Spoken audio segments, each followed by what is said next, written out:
We have only to enlarge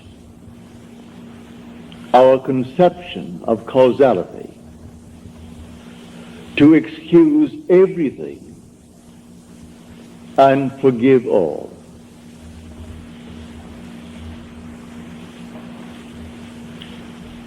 Now let me just state one little thought from Scripture first before we unfold it. As we are told in the 25th chapter of Genesis, in your limbs lie nations twain, rival races from their birth. One the mastery will gain, the younger or the elder reign. The first one is the sense man. I'm now looking at this room and all within it, and that is the sense man. My normal apprehension of corporeal objects, just like this room and the contents, I call sense perceived. That which is not present, and yet I perceive them, I call that imagination. That is destined to rule. That is the second man, the Lord from heaven. The first man is of the earth, a man of dust. The second is from heaven. So here we are in this world, and this is the world of this dual state within every child born of woman. And so we have the physical man, the man of dust, and then we have the spiritual man, the man of imagination. That is the immortal man. When I see this picture of the duality of man and how all things are created by this hidden man, I forgive everything in this world that the physical man does. For the physical man is only a state. One being is playing all the parts. The part played by the thief is the same being playing the part of the judge who judges the thief. The part who is the murderer and the murdered, these are parts, but the being within is one. Now let me explain it first in the beginning with a simple story.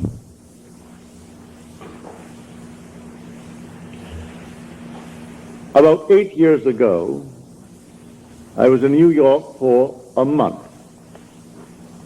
and two of my brothers, Victor and Lawrence, came up and spent 2 weeks with me in New York City. They checked into the same hotel. They wanted to see everything they could within 2 weeks, and I bought them 14 shows. And sometimes they went even to an afternoon show. They wanted to see everything in the crowded 2 weeks. But the one thing my brother Lawrence wanted to see was the new presentation of Aida. Well, the papers said it was sold out from the very moment that it was stated, a new presentation. Same music, naturally. The same score, but new scenery, something new about it. And this captured the imagination of all opera lovers, and they all wanted to see Aida. The one thing he wanted to see was Aida. But the papers had huge big ads. Not one seat is available. Come down and buy seats for the other shows. And this was the old opera house around 40th Street and Broadway. It ran from Broadway to 7th, the old Metropolitan. So this morning we set out. I said, it doesn't really matter. I said, let us go. We have to go down and have lunch anyway. We will go and just see. We got there, and these huge big signs on the outside, no seats for AIDA available. And they were plastered all over the Metropolitan. I went in, and there were 3 lines leading towards the 3 windows, selling tickets for the entire season. And there was no seat for AIDA. I got into the first line. It was a very long line. Then I saw the 3rd line from me moving more rapidly than the 1st and the 2nd. So I moved over to that line. Then we all moved rapidly forward.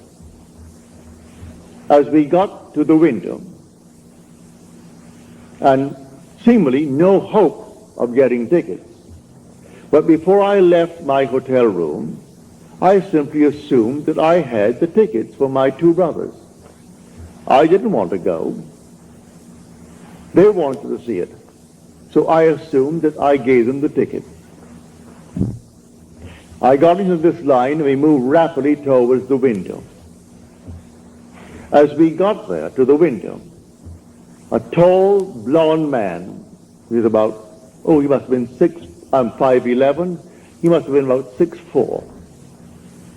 He stretched his hand up over my head and diverted the ticket seller as he asked a question, while one in front of me is buying seats not for AIDA, because that's completely sold out. He is buying 2 other seats for some other opera. Then he departed after he diverted the man's attention, and this man pushed on some bills under the window. And then, as the teller looked at the money, and this man is at the door now, the tall, blond fellow. And he gave this man the ticket, and then suddenly he said, well, he only gave me $3. He should have given me, and he mentioned the money he should have given me. At that, he was bewildered. The teller was bewildered. I turned around and I screamed at that tall blonde. I said, sir. I screamed so loudly he couldn't stop but be attentive. He turned around and I said, come back here. You're wanted. He came back like a little child being led by the nose. He came back and he said, what's wrong? And the man said, this is all that he gave me. 2 $1 bills. He said, oh no, he didn't. He gave you 2 10s. Then I said, no, you didn't. I was standing right here. I saw what you did. You gave him 2 $1 bills. That's all that you gave him. The man is flabbergasted. He was so completely dumbfounded, he didn't know what to do. I said, I am standing here. I saw exactly what was done. Then he opened up his purse, and here was a stack of 1s, and he had a $20 bill and 2 10s. He said to the man, when will you discover your mistake? Because I gave you 2 10s. And the man said to him, at the end of the season. And with that, it was closed. And the man then took out the money and paid for the ticket and took back his 2 1s. Then I said to him, I want 2 seats for AIDA tonight. And I want them in the horseshoe circle. I want them center. He said, yes, sir. And he took from what is called the VIP. They always keep a few out though the house is sold out, they always keep a few seats for those who are coming, called the very important people.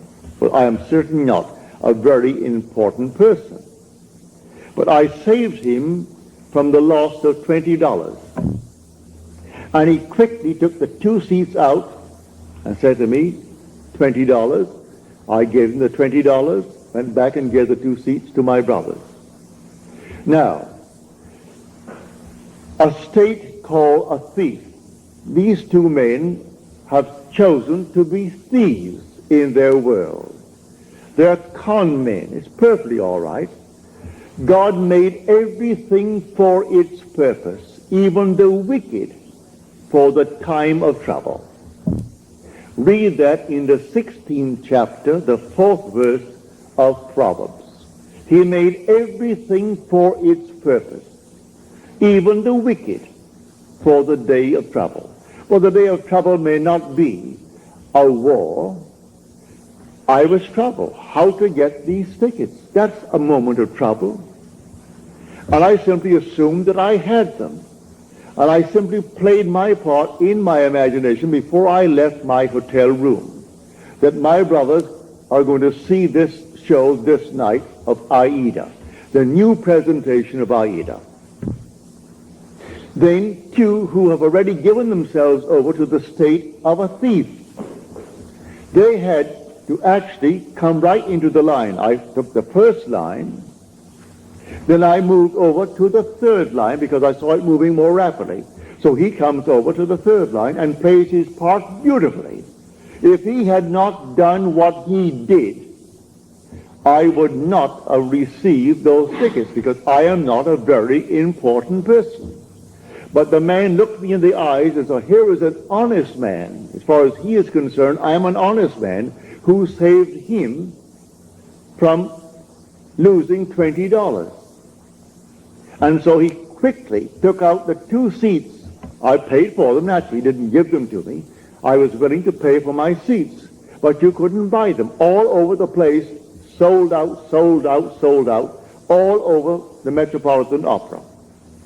You could paste it on the walls, and in a huge big ad in the paper, Aida is sold out.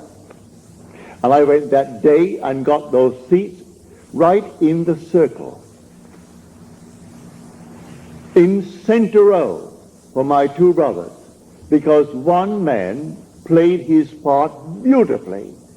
He has given himself over to a con man.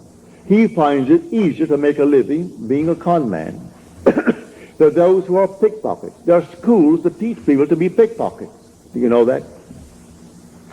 They come right out of the school and go into a profession. All right, that's their part. They play that part. Now you play your part beautifully, and one of them can be instrumental in getting you what you want in this world. So I wanted 2 seats for Aida. Were it not for a con man in that world, I would not have had those 2 seats. So he comes into the line where I was in the line. He comes forward, and just as I got to the ticket window, he puts his hand over my head to divert the man's attention. And the one in front of me, who is buying 2 seats, not for Aida because you can't get them. He is buying 2 seats for something else. And he puts out $2 bills instead of 2 10s. And then this man starts, and I turned around as though I was inspired.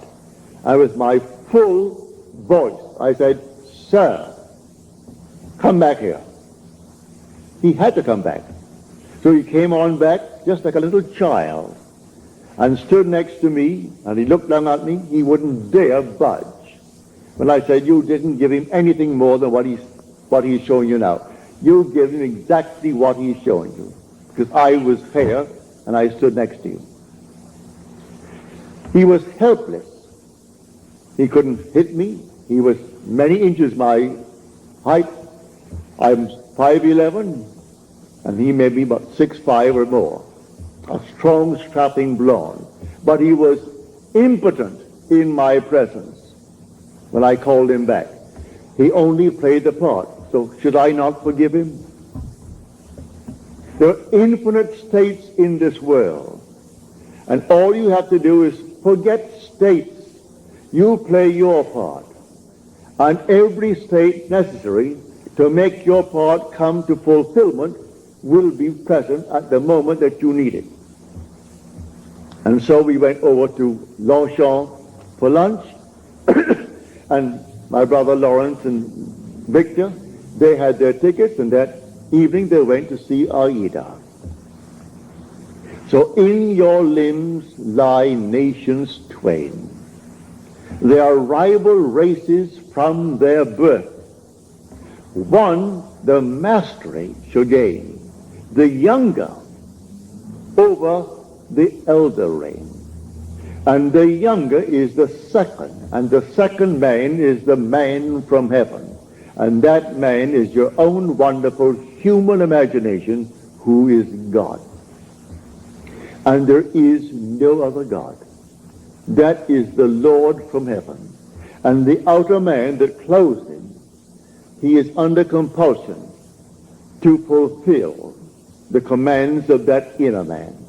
But everyone is falling into states, infinite states. To understand this world, you must think in terms of states.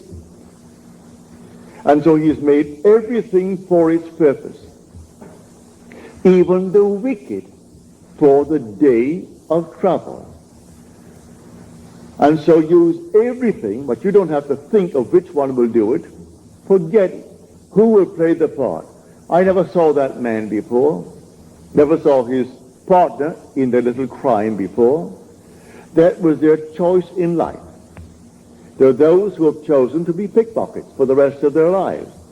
So if they're caught in the act, all right, that's part of the game. They've chosen that part to play. There are those who have chosen their part to play, like Mr. Hoover, who just departed this world. He chose that part. And there are others who chose other parts. Either wisely or unwisely, we fall into these things. But when the inner man begins to awake, he selects his part wisely. It's entirely up to us. So I tell you, everything in this world that you want to be, you can be, if you know that there are only states. You move into the state because the occupant of the state does not differ from the occupant of any other state. The one who played the part that day of the con man to get 2 tickets for $2 instead of $20 and go on the street and sell them for $15 and make himself a quick few bucks. The same occupant is God. God is playing all the parts. So all we have to do is simply to expand a little bit our conception of causality, to actually excuse everything and forgive everyone in this world. I forgave him because he actually was instrumental in getting me the 2 seats for my brothers. Were he not playing that part at that moment, I would not have had the seats. But before I left my hotel room, I simply assumed that my brothers had their seats and they were going to see Aida, and they came home thrilled beyond measure. So we went down, and seemingly no hope. I wasn't concerned about any hope. There were 3 long, long lines. After all, you're selling not just for the show of the night. You're selling for the afternoon show. You're selling for the evening show and for the entire season. And buy a month in advance, 2 months in advance. They're all there. And so here are the lines. And there were 3 lines and 3 windows open. And what caused me to move to that moving window? The Father in me. He knew which one is going to play what part, because they're all in states. And my fellow is fully aware of all the states in the world. And if you can play a part to aid me in the fulfillment of my dream, you'll play. And so if I need a thief, there must be a thief somewhere. He was a thief. And he played a far better part in my getting the ticket than if he were an honest man. If he came up and played the part of an honest man, then the man would have said to me, he wouldn't know me, I'm not an important person, and so we have no tickets. Don't you sign? No tickets available. It's a sellout. But it was not a sellout, and a thief made it possible for me to get my 2 tickets. So when you see this, you forgive every being in the world. Everyone. They're all playing their part. So don't condemn anyone, because everyone will be instrumental in fulfilling your dream if you know this law. It's all infinite states. But remember, you are awakening to the reality of the second man. In this room, my simple apprehension of corporeal objects, the things on the wall, here, the chairs, the house, this thing for a wedding tomorrow, all this is preparation for a wedding. All this is, to my sense man, reality. And I think of something entirely different, and that is called only imagination. And that is the second man. Now, what do I want in place of what my senses are telling me? Let me now enter into that state and live it as though it were true, and move forward in that state. Now let me show you the difference now, because we started with that statement from the 25th chapter of the book of Genesis. An idea that is only an idea produces nothing and does nothing. It must be felt, actually felt, so that it awakens within oneself certain sensations, certain motor actions in order to be effective. What would the feeling be like if it were true? Dwell upon that until the feeling awakes within you these sensations. For imagination is spiritual sensation. That is the creative being in you. It's not just to entertain an idea. What idea? The idea must produce in you this feeling, which is a sensation, but it must be a feeling. What would the feeling be like if it were true? You dwell upon that until you catch that feeling. As Churchill said, that the mood determines the fortunes of people, rather than the fortunes, the mood. The mood precedes the fortune. So what would you want in this world? Well, contemplate it. What would the feeling be like if you had it? What would it be like if it were true? That is the story of Scripture. If I could only feel that I am already the man that I want to be, that I'm already the woman that I want to be, and feel it, then it's not only an idea, which as an idea without feeling will produce nothing.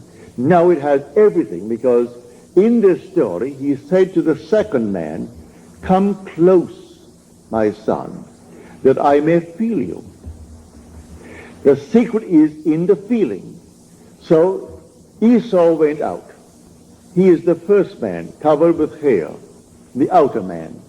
And Jacob is the inner man, the man of imagination, who is hairless. It isn't two little boys. These are only symbols. It's all in man. So come close, my son, that I may feel you. So he comes close and deceives his father through feeling. So the father feels, and he feels him just to be externally real. You can do it.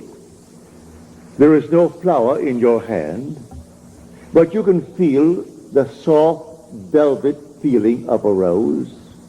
You can smell a rose, though it's not physically present. Try it. Try all these things with the inner man, And when you can actually feel it so that you raise your imagination to the point of sensation, to vision, then the whole thing is done.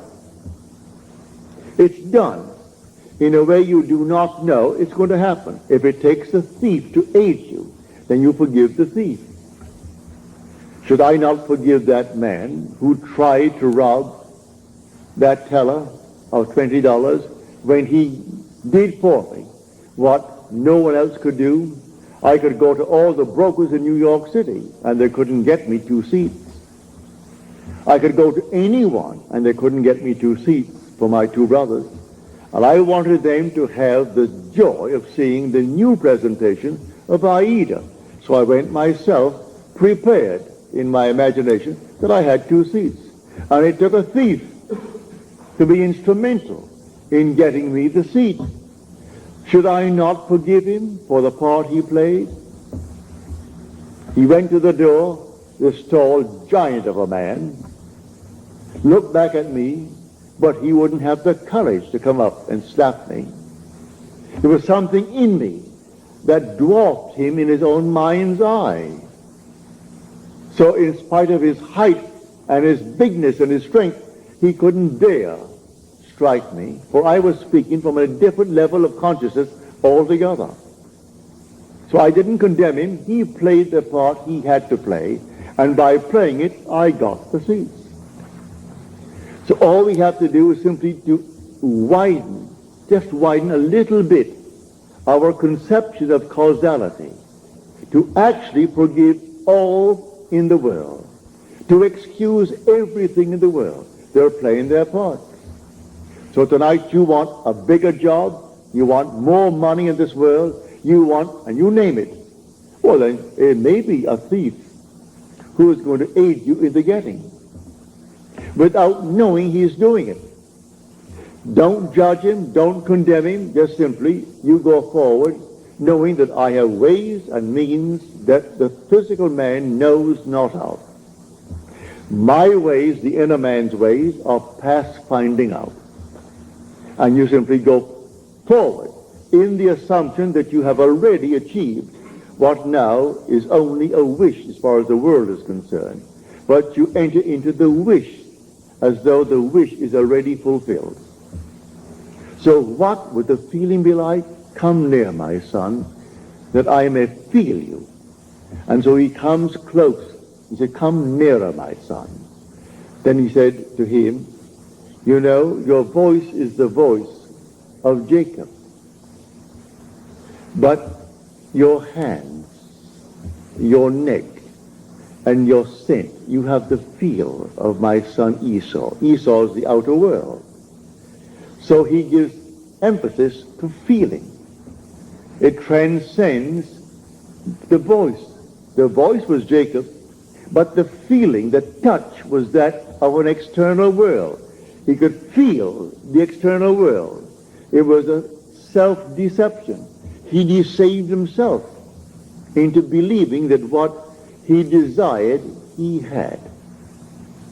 It's not 2 little boys born of a woman. All this is parable. The whole story of the Bible is all parabolic. Telling stories that unless you have the depth to understand it, well, then you'll never really. But may I say, you will, eventually you will, and you certainly do understand it now. So tonight is a practical night. Do you know this night what you want? Really what you want? Well, if you do the same thing I did in getting the 2 seats.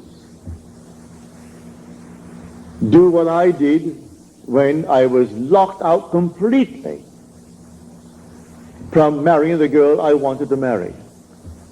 I simply assumed that she slept there, I slept here, and I went sung to sleep, and in 1 week my wife did an act which certainly I must forgive.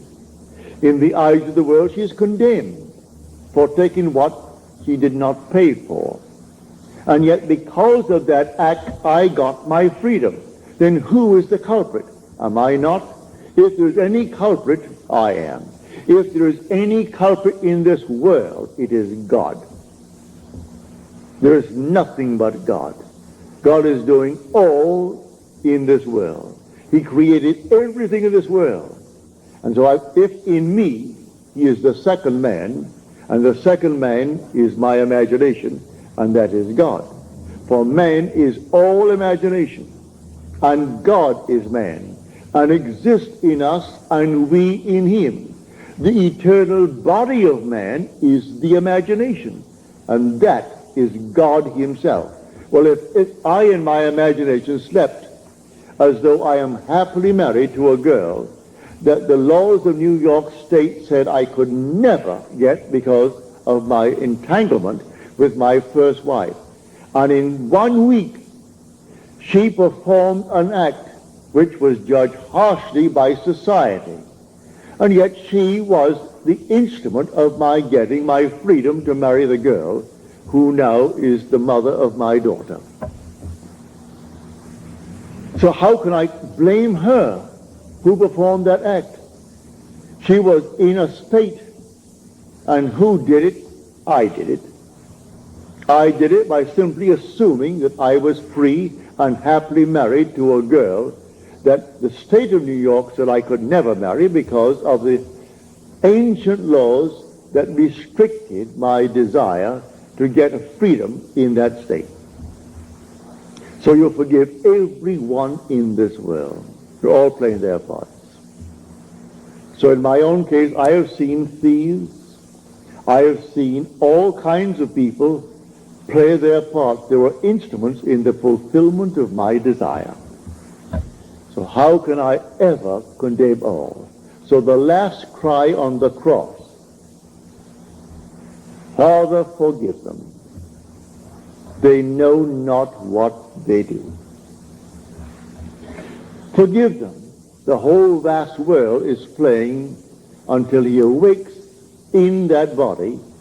He is playing the part, and he plays it automatically, unwittingly. For one who is awake, who knows exactly what he's doing. And so they all play their parts. For God in everyone is the same God. There aren't two gods. There's only one God. And that God is your own wonderful human imagination. When you say, I am, that's God. So tonight you just simply boldly declare that you are the man. You are the woman that you want to be. And walk in that assumption as though it were true. And then let all these sleeping states play their part.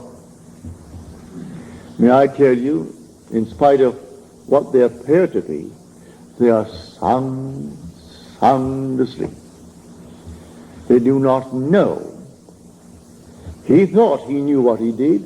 He came right into my line and played his part. I could remain on the first line and waited and waited and waited, and no one would have played that part there. I moved over to the moving line, and here he comes. And so how could I ever condemn him? How could I ever in any way feel other than thankful? I would say to him, thank you, because you played the part you had to play like a play. So someone comes in on the play, the curtain goes up, and here comes the monster. And he plays it beautifully. And the audience hisses and condemns him. If there's any condemnation of the part, where is the author? Send for the author, for he wrote the part. And the author, if there's any praise, give it to the author. Any condemnation, give it to the author. I know I played a second part, on a play on Broadway. And if I didn't get a hiss when I came on, if they didn't hiss me, I felt I wasn't doing well. But I would say 99% of the time as I came on and started to play my part, the audience hissed. Then I knew I was really on my toes. I was playing the part well. Because I was a cad in that part. And they couldn't restrain themselves, especially with the matinees, when they had children there. Lots of ladies and children, and they could not restrain their emotion, and they were hissing. Well, then I knew, Neville, you're getting over all right. So I was thrilled with their hissing, because I was playing only what was written for me to play. So, in this wonderful world of ours, we are infinite states, and everyone is in a state. But the one being in one state is the being in all states. There's only one player. God only acts and is in existing beings or men. He is in all the states, and his name in all states is I am. So someone chooses the part, and he wants to be, well, a thief. He finds it easier, he thinks, than getting up, going to work, and punching a clock and punching it out. He feels it's better for him to live that life. All right, so he's chosen that part if he does it deliberately. Or he might have fallen into it through habit of others, and then it's unwittingly. All right, but he will also pay the price.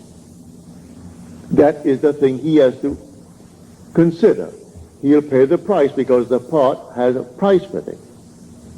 But in spite of that, he can be used in the fulfillment of your dream. Now, many of you have had, from your letters, dreams of death recently. May I tell you, it's a healthy, healthy sign. Dreams are egocentric. You cannot grow and not outgrow in this world. To outgrow is to die. You die to one state and you move into another state. So anyone dreaming of death, many of you have dreamt of my death numberless times. As Paul said, I die daily. Every day he grows. If he did not die every day, well, then he didn't grow that day. So death, when you see yourself buried, or you see yourself in a coffin, or you see these things in your dream, is only a beautiful symbol of your growth.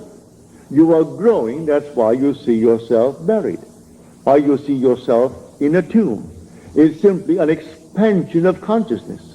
So you die to one state of consciousness as you enter a greater state of consciousness. So when people see themselves dying, or others say you're dead, it has nothing to do with a little physical body, because you don't die anyway. Not really, for nothing dies. It's always an expansion, an expansion, an expansion. So when you do see yourself being buried, give praise. You have died to your former beliefs. And these archaic concepts that you entertain, which only enslave you, when now someone introduces you to a new idea, and you toy with the idea of accepting it, but you resist it for a while, then suddenly you see your body being entombed. It means it's gotten hold of you. These new ideas that will call you to an expansion of yourself. And so the old man dies that the new man may live. A seed must fall into the ground and die before it can be made alive. If it does not fall into the ground and die, then it cannot bring forth fruit. It simply remains what it was before. So if it dies, it bears much fruit. So don't be afraid of any vision of death. Death is the most glorious symbol in the mysteries of the expansion of consciousness. Man is expanding and expanding and expanding in this world. And one day, his wonderful imagination will awaken. And that is God. Then he sees the whole vast world as sleepers. All sleepers, and how can you condemn the sleeper?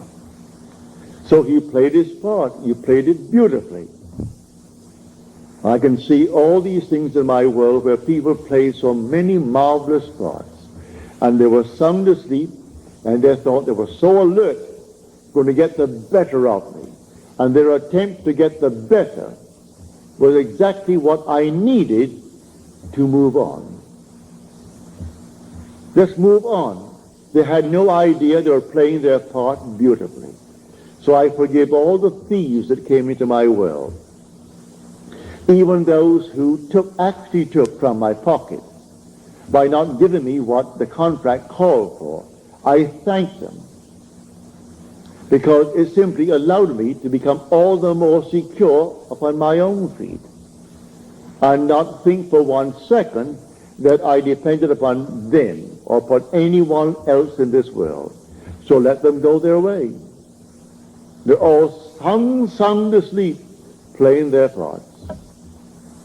But this thing that happened, I would say about 7, 8 years ago, it was so forceful in my mind. My brothers thought that I was very courageous with this giant over my head to do what I did. It wasn't any courage. At that moment, I saw what he did. And when I said to him, you didn't do it at all. I saw what you did. You stuck $2 there, and there they are.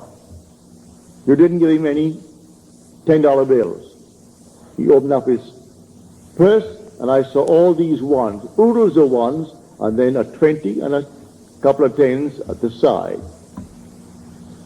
And then he pulled out the tens and gave them and took his 2 ones back. And then he went back to the door with the other partner of his and looked at me as though he could have killed me, but he didn't have the guts to hit me. He couldn't.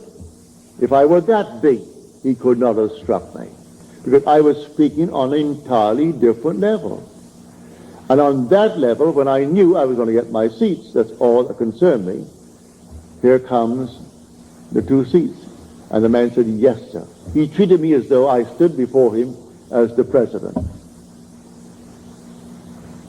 And he thought, now here is an honest man who saved me $20. I'm only playing the part. I only wanted 2 seats that night,